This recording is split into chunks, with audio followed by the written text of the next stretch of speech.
उत्तर प्रदेश विधानसभा उपचुनाव की 9 सीटों में बीजेपी और सपा के बीच स्कोर क्या रहेगा, इस पर सबकी निगाहें टिक गई हैं। बीजेपी और सपा के रणनीतिकार अंदर खाने मंथन में जुटे हैं कि अगर स्कोर 7-2, 6-3 या 5-4 रहता है तो नतीजों वाले दिन पार्टी का कैसे बचाव करना है। ये स्कोर 2027 में सपा और बीजेपी की रणनीति पर भी काफी असर डाल सकता है। रणनीतिकारों का कहना है कि ये उपचुनाव 2027 से पहले सेमीफाइनल माना जा रहा है, लिहाजा देखना होगा कि सीएम योगी आदित्यनाथ की बटेंगे तो कटेंगे के नारे के आधार पर हिंदुत्व वोटों के ध्रुवीकरण की रणनीति कारगर रही या अखिलेश जातिगत समीकरणों के सहारे पीडीओ को साधने में सफल रहे हैं।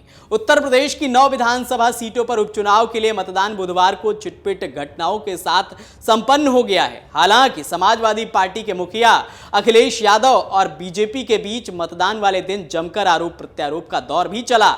वैसे तो उपचुनाव के नतीजे 23 नवंबर को आएंगे, लेकिन एग्जिट पोल के मुताबिक बीजेपी और समाजवादी पार्टी में सीधी टक्कर रही। एग्जिट पोल के मुताबिक समाजवादी पार्टी अपने मजबूत किलों को बचाती दिख रही है। हालांकि कुछ एग्जिट पोल में दावा किया गया है कि समाजवादी पार्टी को नुकसान भी हो रहा है। उपचुनाव में मतदान के बाद आए 3 एग्जिट पोल में बीजेपी का पलड़ा भारी बताया गया है। टाइम्स नाउ नवभारत के एग्जिट पोल में बीजेपी को फायदा होता दिख रहा है। टाइम्स नाउ नवभारत के एग्जिट पोल के मुताबिक उपचुनाव में बीजेपी 6 तो अखिलेश यादव की समाजवादी पार्टी को 3 सीटें मिल सकती हैं।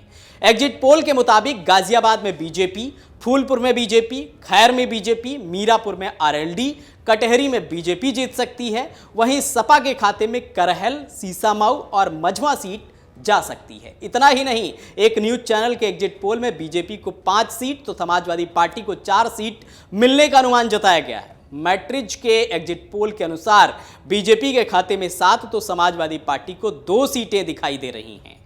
उधर तमाम एजेंसियों के एग्जिट पोल के बीच राजस्थान के फलौदी सट्टा बाजार में भी यूपी उपचुनाव के नतीजों को लेकर अनुमान लगाया गया है।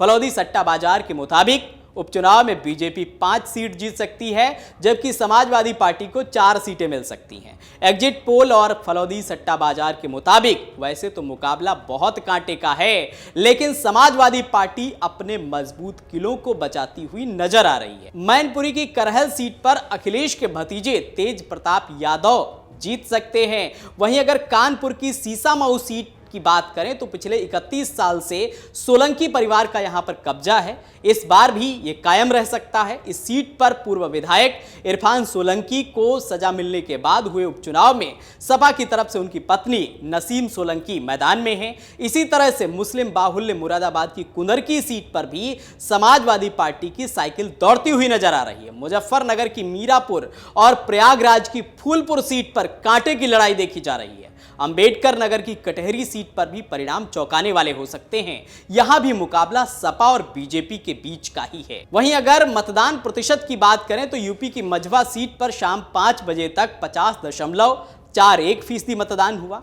वहीं खैर सीट पर 40.35% वोटिंग हुई। प्रयागराज की फूलपुर सीट पर 43.43%, कुदरकी की सीट पर 57% से ज्यादा, करहल सीट पर 53% मतदान हुआ। कटहरी सीट पर 56.69% मतदान हुआ। सबसे कम पश्चिमी यूपी की गाजियाबाद सीट पर मतदान हुआ, यहां मात्र 33.30% मतदान हुआ।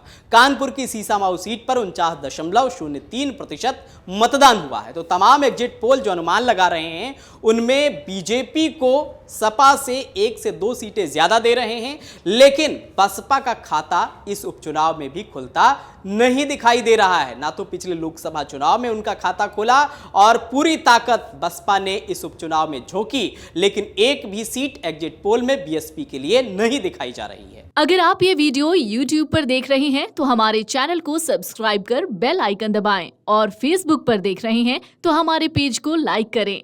8 मिलियन प्लस सब्सक्राइबर, आपके इस भरोसे के लिए बहुत धन्यवाद।